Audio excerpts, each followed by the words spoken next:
there. I'm your host, Leslie Randolph. I'm a self-confidence coach for teenage girls and the self-confidence coach you wish you had as a teen. Honestly, I'm the self-confidence coach I wish I had as a teen because I know I could have saved myself and my mother a whole lot of heartache if I'd only known then what I know now. I hope to save you some of that suffering by sharing the lessons I learned late in life right here on Why Didn't They Tell Us? Welcome to the show. Hey, happy people. Welcome back to Why Didn't They Tell Us? So excited for today's show because we're going to be tackling a topic that's been on my mind for a while now. And that's adolescent social struggles, evolving friendships, and the phenomenon of being dropped. That's what we're going to call it. I know this isn't only on my mind. It's actually, I think, the number one reason I get calls from moms looking for support for their teens, navigating these sometimes tricky teen friendships. Now, friendships at any age can be tricky, but you couple that with the mental, emotional, and physical changes that are happening around puberty as young girls are establishing their own identity, yet at the exact same time, still so desperately want to find and fit in with a group. It makes perfect sense that a lot of what our girls are experiencing today feels like a scene out of Mean Girls. So to help me with this one, because there's a lot to unpack, I brought my friend and colleague, Abby Gagerman, to the show. Abby is a licensed social worker and the founder of her own private practice here in Illinois, where she provides psychotherapy for adolescents and adults. Abby's social constructivist approach helps clients clarify values, work past crises, build coping tools, and navigate everyday challenges. She is also a former high school teacher and the mom of 3 young adults. So she brings both a personal and professional lens to this topic. Abby, welcome to the show. Thank you. I'm so happy to be here. Thanks for having me.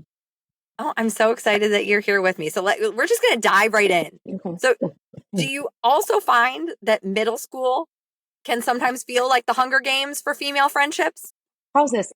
Most people I talk to, especially women, will tell you that their worst time of their life was middle school. The worst time. And part of it is what goes on in terms of their own homes, in terms of like individuating from their parent and having the parent have trouble with it. And part of it is what's happening socially. And so I don't know about you, but I had a horrible middle school experience. I think I met 2 people in my entire life who told me that was the last time that they really enjoyed themselves at school. And both of them were like weird reasons, like, oh, it was right before the family's divorce, or, it was like when they socially fit in and then they hadn't since. And so I think it's fairly typical to have it be bad. Part of it has to do with where they are developmentally. Right? Because yes, we were talking about physical changes. And one of the interesting parts of physical changes is that it's like, we know, okay, girl goes through puberty around 12 and a half. That's when menstruation starts. That's an average. So I also know girls who got their periods at 10, 11 years old. Right. Mm-hmm. And I also Much know younger. girls. Yes. Right. And I also know girls who got their periods when they were 16. And when you think about dating and hormones and things like that and where you are. So if the average age is 12 and a half, so like how old were you? How old were you when you got your period? It would have been 6th grade, 6th or 7th grade. I mean, I could do the whole story where I was right here, but I will spare all of you. So like 12, right? 11 and a half, 12. So think about that puts you like, several millennia ago, that puts you marriage ready, right? And theoretically, it's time to have babies, theoretically, biologically, evolutionally. However, in our culture, we're not ready for that. But you think about where you are developmentally, where, okay, I'm going to get married and have babies. And then you have girls who are still how you felt when you were in 2nd or 3rd grade. And when you think about the relationship between biological development and, what's going on in your brain. So like, what does that mean? That means that there are 12-year-olds that are still playing with Barbies, and there are 12-year-olds that are still playing imaginary games and that want to play Legos and this is a trope we often see in the media of like, this kid's in middle school and all of a sudden their friends don't want to hang out with them. And it's because, they want to dress up for Halloween and go, trick or treating. And then there's like the one boy in their grade who has the deep voice who's like, no, I don't want to be friends with you anymore because I want to hang out with my cool guys and I want to go hang out with women.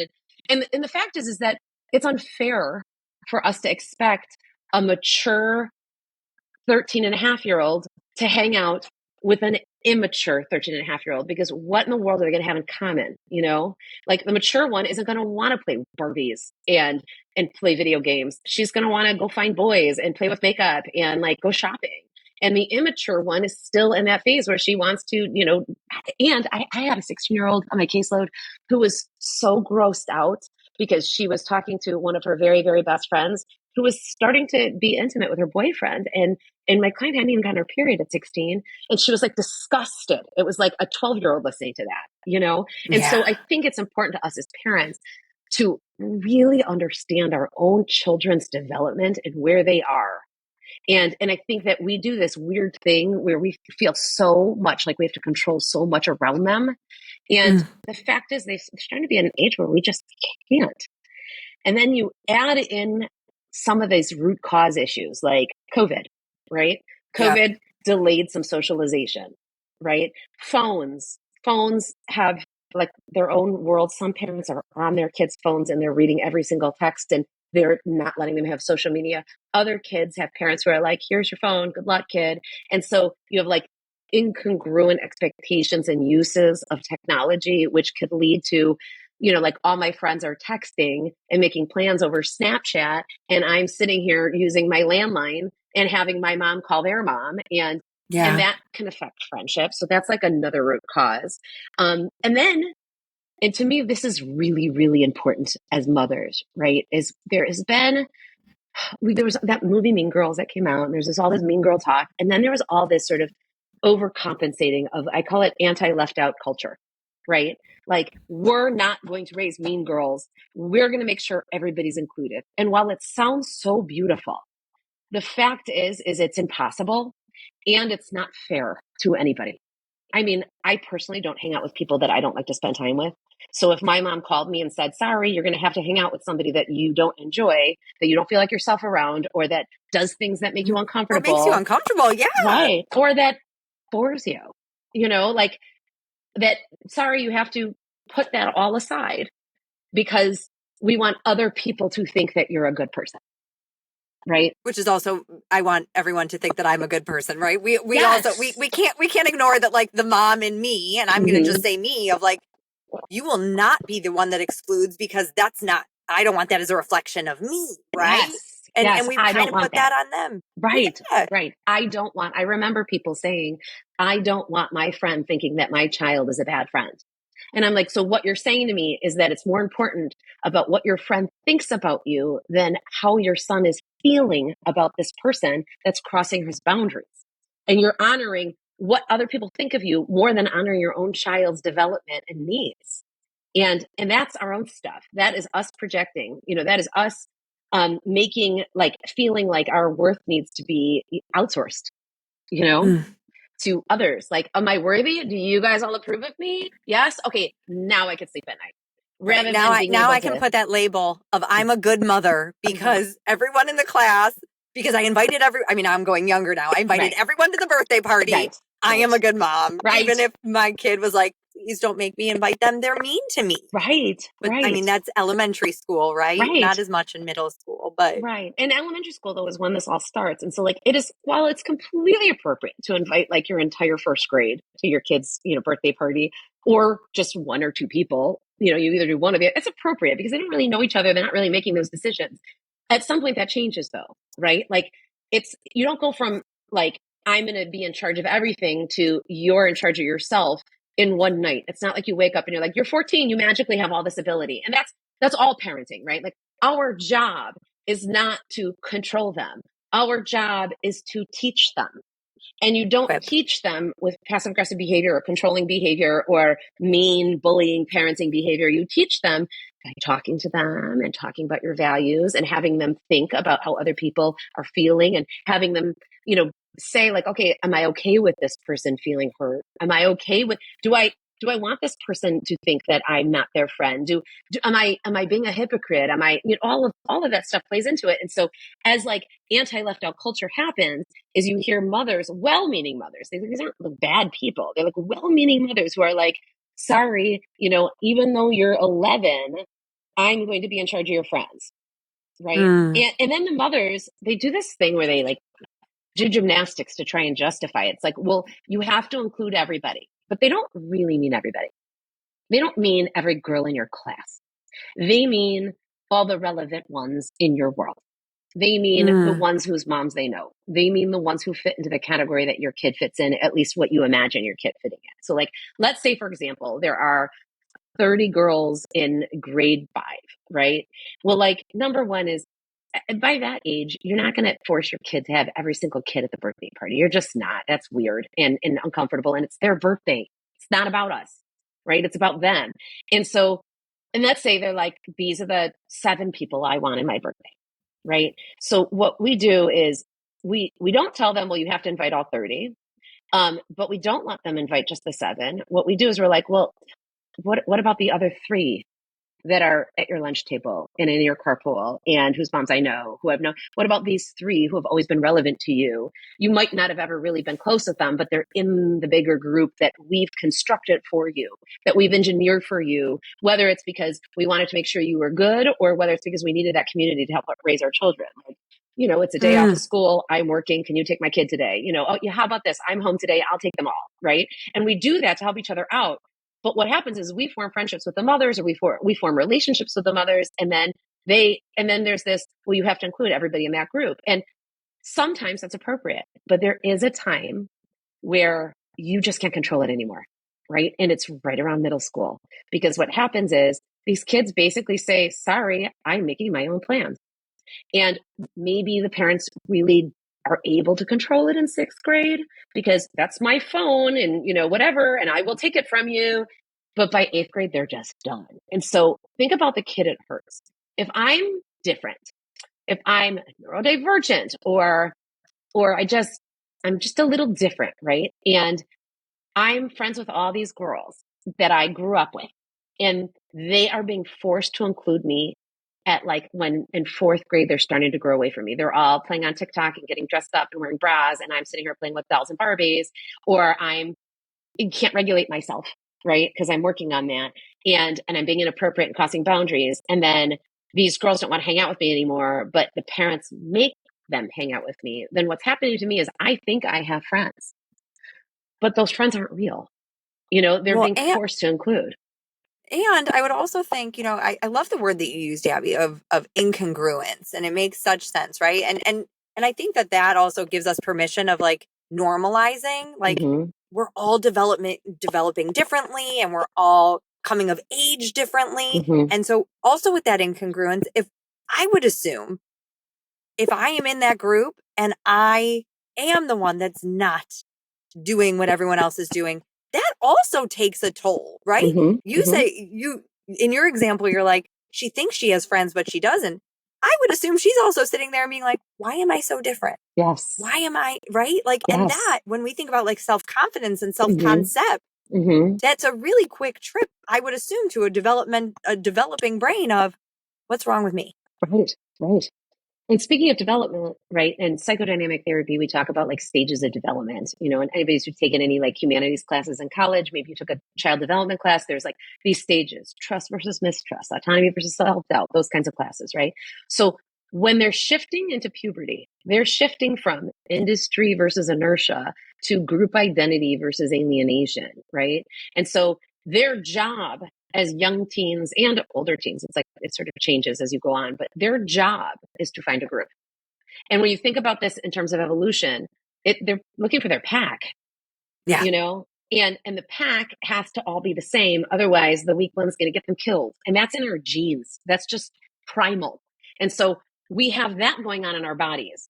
And one of the things that we could do with our kids is, number one, teach them about these developmental stages. Teach them, like, this is what your body's doing right now. Like, your body's looking for its pack. And Brene Brown says there's a difference between fitting in and belonging. They're opposites, right? Fitting in means you're making yourself smaller so that you could fit. Belonging, or compromising yourself in some way so that you do fit in, even if it's not true to you. Yes. And so we also are fighting messages as women of like being nice and making yourself smaller because we don't want to upset people. And that is also part of our genetics. That's also part of, just patriarchy and being told like that if we don't marry well, we will die, and we'll starve, right? Like that we're still dealing with that. I mean, I think about the last time that message was relevant. It wasn't like more than 100 years ago, So like the idea of being a spinster in the 1930s, it was like terrifying for some people. I mean, even now, like my mother, who's, in the silent generation, she's in her 80s, like she will comment about a woman's marital status. Well, she never married, as if, and so we're still fighting that too. So we have to, as mothers, deconstruct. And this is where you had mentioned my philosophical, my theories that I use in practice. And I always throw out the word social constructivist, and nobody really knows what it means. But basically, it's this idea that we construct our own realities, right? That we've constructed these ideas of who we're supposed to be. And therefore, we also have constructed our own suffering. So if we can deconstruct our belief system, then theoretically we can deconstruct our own suffering, and then we can rebuild a narrative about our lives that's much more fulfilling. There's much more us that gives us much more peace, where we're not constantly feeling like we have to, change ourselves or be more or outsource our worth. And so all of this plays hand in hand. And so a lot of what we're dealing with the parenting is our own personal trauma that we experienced as 13-year-olds, as 10-year-olds, as 15-year-olds. We're bringing that to the table. And then we think, I could fix my past if I could get you to do it right. Right? Like if I could get you to be in the popular group young, then you won't have all that pain and aching of wanting to be in that group. And so then you have all these friendships being engineered by a mother who's just really trying to resolve her own past. And then you've got the kid going, I don't understand why you want me to be friends with these people. They're mean, or I don't feel like them, and then it's confusing. And then we think there's something wrong with us as we're children. And it's a lot. And so I think one of the best things we could do as mothers is to prepare our children for this, is to talk about these developmental lines. I mean, with boys, right? Like when you think about 14-year-old boys, and 14-year-old boys are tough because you have got the boys who are very physically mature, but don't have the emotional maturity to manage it. And so you have all those gross jokes and inappropriate behavior and sexist acts and things like the homophobic language, because they're just immature, but they are trying to be men, right? And some of their role models are kind of yucky. And then you've got the kids who aren't developing. And sometimes those kids can find their own way. They're just like, you know what, I'm not ready, and that's okay. I'm going to go do my own thing. But a lot of times you've got kids who are trying to stay in that group, but all their friends are mature, And so like, I remember my son had this group of guy friends, and they had been friends since birth. And then like all of a sudden, 6th, 7th, 8th grade, they just weren't including him as much. And like, and every now and then they'd be at my house, and I'd hear these deep voices coming from the basement. And there's my kid going, and I'm like, of course they're not hanging out. They just want to do different things. And so it's helpful if we prepare the children for this. Okay, you're heading into 5th grade, you're heading into 6th grade. Let's talk about the dynamic nature of friendships, the dynamic nature of development. And just because you're growing away from somebody doesn't mean you have to be a dick either. Like if you're like, right? Like, I'm like, look, this girl used to sleep over at your house. You had all these play dates with her. When you pass her in middle school, it's okay that you're not friends, but look her in the eyes and say hello. But this is that idea of dropping that, and I call it a phenomenon because it is mind-boggling and so hurtful. And I hear you, right? It's hurtful for the kid that's experiencing it, and it's so hurtful for mom. Like, where does that come from? This cruelty. Well, part of it is natural and normal. It's like what we were talking about with like the pack formation. The problem is that with our modern technology, with the group chats, right, and the phones. So what's gone on is we've always had cliques. Always. I remember naming our cliques in middle school. The thing is that we didn't have phones to put the group name in, and other people didn't see it. And so it's not like the whole grade knew, oh, you're the monkeys, right? Like, oh, you're the low riders. Like the whole grade doesn't know that when we were growing up. We just would sit in our basements and hang out, and we didn't have the social media to know that other people were leaving us out or that we were leaving other people out. And so social media, the phones have played a really, really hefty role in making these groups more rigid. And then so like, you have the I'm kicking you out of the group chat. You have we made a group chat without you. We also, so there's that. And then there's the whole parental thing about like if you're the mom who said to your kid, you have to include Patricia, you have to. Sorry, her mom's my best friend. You have to. Right? So then all of a sudden middle school comes and they're making their own plans. And they're like, we're not including Patricia. Right? And I can't control it as the mother. Right? I could try, but like, what are you going to do to control that? What are you going to take your kid's phone and say, if you don't fake friends with this person, I'm going to hurt you by taking your phone and I'm going to make you feel like manipulated so that I can have my way so that I'm more comfortable with the situation. And poor Patricia thought these people were her friends and now just start from scratch. Where if we had just let that happen naturally in elementary school, maybe she would have made a couple of friends. So now she's in middle school in this really, really yucky place where it's a jungle and her mom is not as involved because now she's in middle school. So she can't help her formulate friends the way she could when she was 9. Right? So the problem isn't the dropping itself. The problem is how we got there, but the phenomena is here to stay. So then the question becomes, what do we as mothers do about it? Right? Well, we can't control the other people. And we're going to destroy our own friendships if we try and bully our mom friends into doing that kind of thing. It's just yucky and painful. And most effective thing we could do with our friendships is just be transparent and honest and own our stuff. Like, I'm sorry, my kid just has to learn the hard way about friends, saying stuff like that rather than being like, oh, well, your kid's annoying, so my kid kicked him out of the friend group. Like, we just own it. Like, I know I'm uncomfortable. I love you so much. I'm uncomfortable that our kids aren't hanging out. I think it's really gross. I'm doing what I can. I just want to let you know, I can imagine this is really painful for you and I love you. If you need some space from me, I get it. But I'm here and we can talk about other stuff. We can talk about this, or you could put a pin in our friendship and come back when things have settled down, right? Like that's how we show up with our friends. And knowing to do that helps bring the temperature down in our own anxiety with dealing with this. Like this, okay, this isn't going to affect my personal life. So now I can help you. But it does require some uncomfortable conversations. Yes. And we would actually hope the same. And we have fully developed brains, right? We would want the same of some of those uncomfortable conversations from our tweens of being able to say, like, if Patricia hurt your feelings, to say that to her. Or if, the whole group is saying, we don't want Patricia to be able to even have that conversation. Or if there's not a conversation, again, to be kind to Patricia in the hallway. Right. But it does require some discomfort. And I think we're also in a time right now where we don't want discomfort. We avoid discomfort. That's all. And it's not just now. It's all of time is filled with parents who are uncomfortable. And I mean, when you think about the language we use, can I sleep over at so-and-so's house Saturday night? I'm not comfortable with that. Right? We're centering our kids' rules and expectations around our own comfort.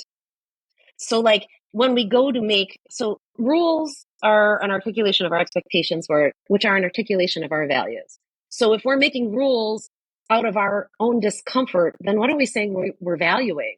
My comfort is more important than yours. What is comfortable for me is more important than you being authentic and figuring out your life. So like I'll say to a parent, like, okay, it's okay to set a limit on your kid if you don't want them sleeping at somebody's house. Of course, you're the parent. If there's something about it that you don't like, that's okay to set that limit. Don't use the language, it makes me uncomfortable. Instead, say to yourself, this makes me uncomfortable. Why? Is it because the dad's creepy? Well, then talk to your kid about that. I have to be honest with you. I'm getting a bad feeling from that dad. Do you ever get a bad feeling from that dad? Does he ever make you uncomfortable? These are important conversations, but just to be like, I don't know, I'm uncomfortable. Then, okay, so let's say your kid comes home in college with a boyfriend who's deaf, right? And you don't know sign language. It's going to make you uncomfortable. Are you going to be like, I'm sorry, you shouldn't date him. I'm uncomfortable. Like that's insane. It's also incredibly narcissistic. Right. And play that tape out, right? When your kid's 30 and you're, 60 and your kid's going, well, I want my mother-in-law. If I have you in the birthing room, then I have to have my mother-in-law. And you go, well, that makes me uncomfortable. Think about the disruption you're having on their life. And then you're just passing our intergenerational trauma down to the next generation of like, basically you're in charge of everybody else's emotions. Your feelings don't matter. Everybody else matters, not you. You have to make me feel comfortable. You have to make everybody feel comfortable. And that's what we women do to our daughters. And then it plays right into that cycle that we were talking about, right? It is our job to ensure everyone is comfortable. So we need to be nice. And we need to do all these things and marry well. Otherwise, Abby's mom's going to be talking about you and very uncomfortable. It's so true, right?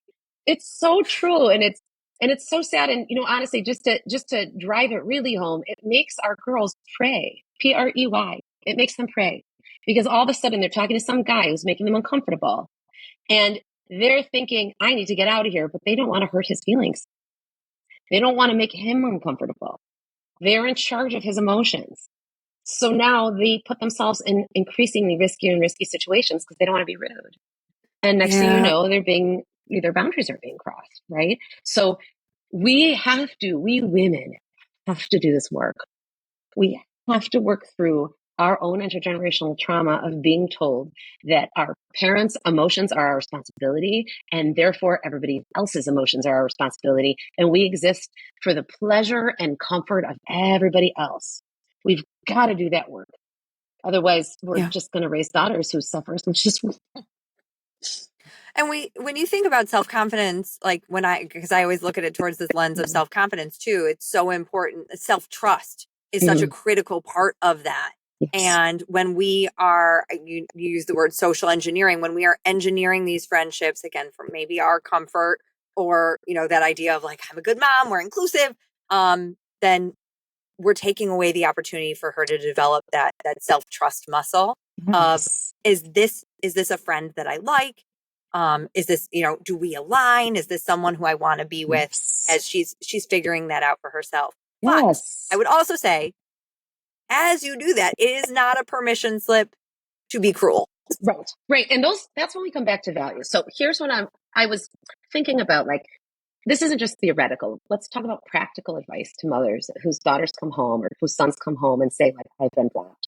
I don't know what to do. So you've got this kid crying in your kitchen and they're hysterical and you're enraged and you have this urge to like go get on Facebook and be like, talk to your daughters, right? Or call the mother or call the school or pull your kid out of school. And we have this urge to go act.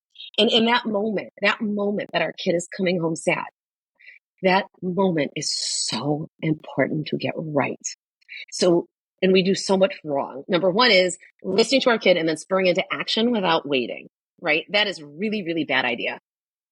Really, really bad. It's a really bad idea. I'm always like, let's solve this. We can fix this. But it's also, Abby, you've teed this up so beautifully. It's because I'm so uncomfortable when she's hurting. Yes. I want to feel better, but I want her to feel better too. Yes. We just want to take that pain away. Yes. So go on. So she's crying. Right. So she's crying. And what to do? Right. Here's the thing. Your kid, and here's why it's not a good idea to go fix it. Because like, A, you can't. But B, even if you could fix it, then what happens when your kid has more disappointment in life, has more pain, has more rejection? This is when they're learning how to deal with it. Our job isn't to fix their social life. Our job is to teach them how to manage their emotions and how to act in line with their values. That is our job. So in that moment, we need to do this. We need to help our child regulate. We need to help them see that just because you were rejected doesn't mean you don't deserve to live or you don't deserve happiness or you're not worthy. So like, let me give you some counter examples, right? Let's say my daughter comes home and she says, the girls all kick me out of the friend group because they say I'm fat and ugly, right? Now, if I say, I can't believe they called you fat and ugly, you know what we need to do? We need to get you on a diet. And we need to get those braces off. And we need to get highlights in your hair. What are we saying to our daughters? We're saying you are fat and ugly, and that matters. And we can fix you. And I'm using the fix, right? Yes. And you're not worthy. You're not worthy unless you're thin and pretty. And that is, again, more intergenerational trauma, right? So like, that's a horrible thing to say. And it's so invalidating. And it's not what that child needs. They don't need to be prettier and thinner. They need to be told that they matter and they're worthy. So this is what you do. You start with, and they're lovable just as they are. Sorry. Abby, go on. Yes, exactly. Right. They need that. Otherwise, they're going to continue to outsource their worth for the rest of their life. And they'll be 50 and going through menopause and all of a sudden dealing with all this stuff that we never dealt with. Right. And so it's my personal mission in life is to help people hit that point of like self-assured self-possessiveness well before they're 50. Right. So what do you say to that daughter in that moment? You start by naming their emotion. Right. oh my gosh, the big three negative emotions, sadness, anger, and fear. So this is sad, right? Now you could say, oh my gosh, your heart must be so broken. That must hurt so badly. You're so sad. You feel rejected. You feel not worthy. Get a feelings wheel, take a look at some words, and name them. And the more nuanced you get with the emotion, the more they'll respond. And you want to hit it with that same intensity. So if they're coming in at like a 7, oh my gosh, I'm horrible. I want to die. My whole life is over. And you come in at like a 0, oh, you're fine. It's going to be fine. Yeah, so you make me friends. They're not going to feel hurt. They're going to be like, you don't get it. Boom, that's when they start pushing you away. And, so many teenagers push their mothers away because we didn't respond well when they were younger. And so this is why that moment's so important. So you say, oh my gosh, you're so sad. You come in at like a 6 or a 5. Like, oh my gosh, oh no, babe, that's so hard. So you validate their emotion by naming the emotion, and you could throw 3 becauses in it, right? You can be like, because you thought these girls were your friends and you thought that these friendships were real, and now you're feeling, and because now you're feeling so isolated and alone, and your heart just must be in so much pain. And you say that. That's step 1. Step 2 is you meet the emotional need, which is sadness, right? So the emotion of sadness, so the emotional need of sadness is consolation. So come here, baby, come here. And we hug them, because what do we do when we're sad? We take deep breaths in through our nose and out through our mouth to regulate, and we let it out, right? This is what we do when we're sad, but they don't know this. It's our job to teach them this. And model it. In that moment is when they learn through osmosis. We are neurobiologically connected to our children because we've raised them. Even if they weren't inside of us, we raised them. So they're connected to us. So if we hold them in that moment and take some deep breaths, then they will learn, when I'm sad and crying a lot, I need to take deep breaths. They just pick it up through the modeling. They pick it up. So that's step 1 was validation. Step 2 is meeting emotional need. And step 3 is the behavioral coaching. And that's where a lot of us start. Here's what you're going to do, right? So there's 3 parts to when your kid gets dropped in terms of parental response. The first part is how to parent in that moment, which we just discussed, right? The second is trying to step back and figure out what's really going on. Is my kid not acting appropriately? In terms of are they crossing people's boundaries? Are they being cruel? Are they acting inappropriately in a setting where it's really they should really know better, or they have to learn better? What's really going on? Sometimes with a neurodivergent kid, they don't pick up on social cues. And so what if you have a kid that's talking about inappropriate body stuff and the rest of the people are uncomfortable? Maybe that kid's not going to notice it, right? Now, the answer isn't, okay, I got to make sure I fix my kid. It's just understanding. It's about understanding the dynamic.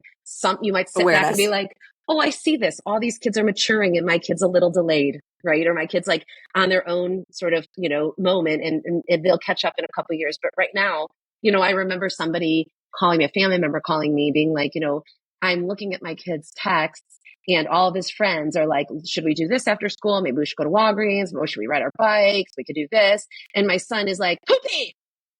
And she's like, and nobody responds. And I'm just worried that his friends are going to drop him. And I'm like, his friends are just more mature than he is right now. And you're going to imply that there's something wrong with him, that he needs to speed up, that he should change himself to fit in. Just let it happen. And then if they do drop him and he's asking why, you could first validate and meet the emotional need. But then when you get to that third step, it's like, look, your friends are all going through puberty already and you're not there yet. And I promise you'll catch up. But for now, let's talk about what we can do practically, right? What should we do about this? And so then that brings us to the third part. Is once you figure out the why, then it's how. So if it is, it's developmental, then we have those conversations. This is the developmental place you're in. This is where they are. You will catch up and you probably will be friends again someday if you don't destroy, if you don't burn any bridges. In the meantime, though, let's talk about how you can make some new friends right now. I remember saying to my son, okay, so when you're in class, who laughs at your jokes? Who says, come sit with me? Who says, will you be my partner in this? And notice who says that. And if it's not the same people that you want to be friends with, then maybe you're going after friendships that, aren't necessarily equal, right? Or misaligned too. I think also if we have this idea of who we want to fit in with versus who we do, then it'll always be setting, particularly if now we're not part of that group, It'll always be setting us up for failure. Yes. And I love that advice, Abby, because I do think we can't minimize how important connection is in these years. Yes. And to, tip my hat to Brene, knowing we belong. Yes. Feeling that sense of belonging. Yes. So maybe it's with a theater crowd. Yes. Or it's with a sports crowd. And being willing. I love that advice. I want to say that one more time. Who laughs at your jokes? Like, that is such a good piece of advice. Right. And just noticing that and noticing, because then also it comes back to confidence, recognizing like there is so much that's so wonderful about you. Go find your people that see all that's wonderful about you. Yes. Yes. And also, and this is another important message that we should send our kids all the time, is that this is temporary, right? Like, homeschool is temporary. This social situation is temporary. All of a sudden they're going to be 14 and they're going off to high school and everything resets. Even if they're in a unit district where they're going to school with all the same kids, you're still talking about developmental tracks that are changing and people are catching up. You're talking about a couple new students from private schools and who moved in for the high school. You're talking about like different, maybe you're going to go join theater. Maybe you join, like I always say to the kid, like the kids that really struggled socially in middle school who like got dropped or and they were sitting at the table with their friend who they didn't really feel like they were friends, but at least they were accepted and not judged at that table is I say to them, look, if you are athletic at all, interested in sports, but you're not like, in one of those like things, selective sports like that you have to try out for, go join cross country and track, right? It's such an accepting group and it's not competitive. And then you have like an automatic group of people that you have this thing in common with. And they're all like you. They all haven't been running since they were little 5 years old playing selective sports, right? Like baseball and football and all those things or dance. And so go join track or in cross country. Or if you're like me and you don't run and you don't like sports and you're not competitive, go join stage crew, because stage crew is like, there's no attention's on you, but it's all people who are like, you know what, I like you. Right. And then you're around theater people. Maybe you're not talented, but like you're around the theater people and theater people are really accepting and non-judgmental, They're amazing. I'm a theater person. Me too. They're the best. Of course we're both theater people. Of course we are. So like, there's also this concept that I like to talk about in therapy, no matter what age you are, of a lifeboat, right? It's like our soul is like, okay, I'm going to come and take a ride on this planet. And I have this journey I'm going to go on and I got to fill up my lifeboat with people. And if I fill it up with people who take, I'm going to have nothing left. If I fill it up with people who give, they're not going to have anything left. And I'm going to be like selfish, right? But if I fill it up with people that I have symbiotic relationships with, that provide different parts of my, like different things in my life for me, and I give back what I can, and we accept each other and we don't judge each other and we give each other grace when we're going through hard stuff. Like we love that friend that got a little, yucky at some point, right? Like either they went down some sort of conspiracy theory trap and they got like really difficult to be around, right? Or they went through a depression and they just stopped hanging out, or they were going through a divorce and they were just like angry all the time and it was just hard, right? That if they're a lifeboat person, you're going to give them a lot of grace and space in those moments, right? Friendships are a reason, a season, and a lifetime. And your lifetime friends, you're not going to know who they are when you meet them. You just met them. How do you know that they're going to be, at your bedside when you're dying? You don't know that yet. So you go into every relationship, every friendship being like, okay, I'm going to be open to this. And then slowly but surely, those friendships either die or they stand the test of time. The reason friendships, look, we work together. And then, gosh, you know more about me than all my best friends because I come in every single day and tell you about the fight I had with my partner, right? And they know about your fights and they know about your kid's illness and they know about like, maybe you're cheating on your partner and they know about that, but you haven't told any of your friends because they're too connected. You tell your friend, your coworker, and then your work wife, right? And then you leave your job and, maybe they live in Naperville and you live in Deerfield. Well, like now the reason your friends is gone, you might try and connect, but it's very difficult. It's very difficult because you end up, that's your reason friend. Your season friend is like, oh, that was my college friend and I loved them in college and maybe we keep in touch, but they don't really know what's going on in my life. And then there's the forever friends, the lifetime friends. And you'll know them because they will show up for you, and they won't judge you and they'll accept you and they'll come to you and they're transparent with you and they tell you when they're upset with you and they are open to repairing and they're vulnerable with you and they share intimate details of their lives and you share intimate details of yours and you trust each other. And that's the friend that could look you in the eye and be like, you're wrong. right? And I love you. And I love you. And I love you, and I accept you as you are, but you're wrong. You just don't see it yet. Just take a beat. And when we know that that's our lifeboat person, then we can hear it because we trust that person so much. And sometimes those lifeboat people are our family and our partner and our children, but sometimes they're not. And sometimes they're chosen families. And sometimes, we just don't know. But in order to have them, you have to be open to this concept and you have to show up in line with your values too. Like I always say, a healthy adult knows their strengths, knows their weaknesses, knows what they stand for, acts in line with them, and takes accountability when they don't. If we want our children to grow into that, we have to be that. We have to repair with our children. We have to act in line with our values. We have to say things like, I'm really angry right now, but I'm going to pause and calm down so that I can make a choice that aligns with my values that I don't have to apologize for later. So just to like practically speaking, right? As a parent headed into the middle school years, or as a parent who's dealing with some friendship stuff in their kids' lives, like number one is you've got to do your own work. You got to see what's coming up for yourself in this. Is it your own trauma from middle school? Is it your own stuff? How much of this do you contribute to by engineering your own kids' lives, right? And no shame, no blame, just noticing. Yeah, just noticing. Just notice it. Just, oh wow, maybe I set my kid up for this. Like wow, like that was really unfair of me. I've got to own that and say to my kid, this is the part I played in this, and maybe it was wrong. Like maybe I got it wrong, and it's okay for you to grow away from these friends, and you could figure out who you are. So like that's number one, is do the work. Number two, and this is a biggie, accept the lack of control you have over the situation. Amen. Right? You can't control your kid. You could guide them. You could set certain limits, but you can't control how they think or feel or what they do. You just can't. And you can't control what others do. It is what it is, what it is. You can't control the fact that they are post-COVID. You can't control the fact that they all have phones, that their friends have Snapchat and your kid doesn't. Like, you cannot control it. And you have to accept it. And that will help with a lot of parenting. Number three is you focus on values, right? From the time as early as you can. We brush our teeth because our health is important to us. We're having family dinner because family is important to us. No, we're going to school today, even though we don't feel like it, because education is important. No, we're going to give our leftovers to this homeless person because treating people with kindness and dignity is important, right?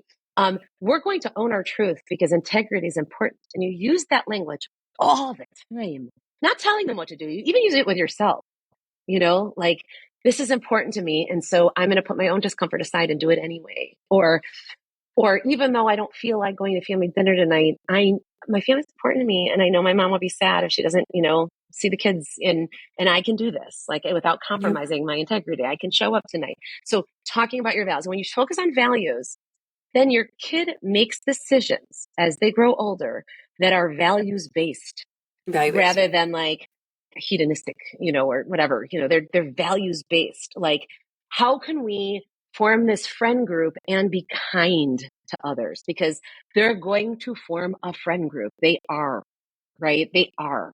And we can't just be like, friend groups are bad, cliques are bad, be friends with everybody. That's not a normal expectation. It's not a fair expectation. So they're going to do what they're going to do. But what you can do is say, like, let's say you have that kid who's the popular kid that other people think was mean, right? Like, let's say you have that kid. You might have like that urge to like change the situation so that other people don't think your kid is mean. But like, just because they're popular doesn't mean they're going to be mean. That's just us projecting sometimes, right? And are they really mean, or do they just not like that other person's kid? And so rather than jumping in and engineering, we can give them some tools and some guidance and some love to figure it out for themselves. Yes. And that's where the values come in. And like, okay, so you want to be friends with these people and you don't want to be rude and like kick somebody out of a group chat or talk about them behind their back. Like, be honest, be transparent, own your truth. And like, when my girls went to become freshmen, they have that, there's that moment of sorority rush at the beginning of the year where it's like, who from the other middle school is going to be in our group, right? And who are we going to keep in our, it's like a sorority rush. And it's really, really hard because the way to have them do it is to let them all be friends for as long as you can so they can figure it out themselves and not make rash decisions. But I ended up having like 40 people in my house every weekend, like, I'm like, before you make it, just have everybody, just include everybody. And so I had 20 girls. And of course, with 20 girls, all of a sudden 20 boys come sniffing around. And next thing you know, the cops are at my house because somebody's on my roof. And I'm like, all right, we're done. Right. But and nobody's hosting that many kids. I'm just like that. Right. Like, I just don't mind the chaos, but nobody's hosting 40 kids every single weekend. And so these kids are forced to pick. So if you can encourage, go hang out in the park or hang out in the backyard and have as many big plans as you possibly can. So you can figure out who you're connecting with, who aligns with your values, Yeah. And then, fourth, and this again is more advice that is just broadly parental. Parent just your kid, right? You can't parent the other kids in the grade. You can't parent their parents. And your kid, you don't even have to parent everything about your kid. Figure out what your kid's biggest risk is. If you have a kid who could be mean, figure out why. Is it that they're neurodivergent and they just are being really, really blunt? And people are taking it wrong, which happens, just happens. Like I remember one of my clients was like, I was at camp and I'm putting on mascara in the mirror and this girl is like, why are you putting on makeup? Why are you putting on makeup? And I'm like, she has autism. And you know what I mean? Like, that's why she's talking to you like that. Like, it was the tone. I could just tell, right? Like that sometimes people are quote unquote rude because they're just not minding social cues. Or is the why because your kid has a weak ego, because they're outsourcing their worth, because they're feeling less than. And then you're dealing with like some potential narcissism, or, like you're dealing with a lot of defensiveness and a lot of projection. And if that's the case, that's when I would really urge therapy, at least for the mom, so that she could figure out why this kid is having such low self-worth. Like, can you change the way you parent? Can you parent that low self-worth? So like, think about the difference in parenting. Parenting a kid who's neurodivergent versus parenting a kid who is like deep down thinks they're a piece of poop, right? Those are two different parenting strategies that you need. So when you look at different tools. Yes. So like you look at your kid and you're like, okay, what's my kid's biggest risk? Like with my son, it was boredom. I just knew as long as he wasn't bored, he'd be fine. As long as he was stimulated, he'd be fine. That was his biggest risk. I just wasn't really worried about anything else. And so, where should you go to school? In the mountains where you have stuff to do, where you're not bored and turning to drugs, right? And with one of my daughters, her biggest risk was not being able to regulate her emotions and then having relationship interfering symptoms because I can't control these emotions. So it's like, okay, let me teach you how to regulate. Let's figure out how to control these emotions so that you don't blow up your friendships. So like when you're parenting your kid and your kid, like what group is he in? Like, is he the popular kid who's being mean? Is he the popular kid that's being called mean, but really he's just like, has to figure out how to be a good leader, so if you have the popular kid, I would talk to your popular kid about being a good leader, being a positive leader. So what does that look like? It's Halloween. Everybody's wearing costumes, but my group's not going to because we're uncool. You guys are the popular kids. Everybody's looking at you. If you don't wear costumes, you're going to make everybody else feel bad and feel uncomfortable. But if you wear costumes, then you're all one and you're all together. And that's leadership. That's how you grow a leader if you have a leader kid, right? If you have a follower kid, then you're going to want to parent them trying to figure out who they are and where to set their boundaries and how much they can accept from others. Like, look, you're not being included. These people are telling you that they're not your friends. They're rude to you. They don't include you. They betray your confidences. Is that what you want in a friendship? Like, maybe you should step back and really say, like, are these really my friends? I also want to go back to then how you started the show, which is a beautiful full circle, but also talk to them about, if they are that follower kid, how totally normal that is developmentally when we are in this age and stage when belonging and being a part of a group is so important. Yes. And how that your brain is at this place where I would rather sacrifice me than be on the outside, to be outside of the pack where I might get eaten by the lion, right? Makes such total sense. And while your brain is still under construction, I'm going to be right here with you to tell you, like, this is the important work, is to be you. Yes. Even when you are a little outside. So I love that. Love all of it. Right. Abby, this is wonderful. You've given us so many tips today, from validating to, giving them the lay of the land of what's going on in their beautiful brains, and to supporting moms who we got to go first. Yeah. So thank you. Thank you so for much today. having me. This was so much fun. You know what? I had so much fun. We'll have to bring you back and we'll keep conversations going. So, awesome.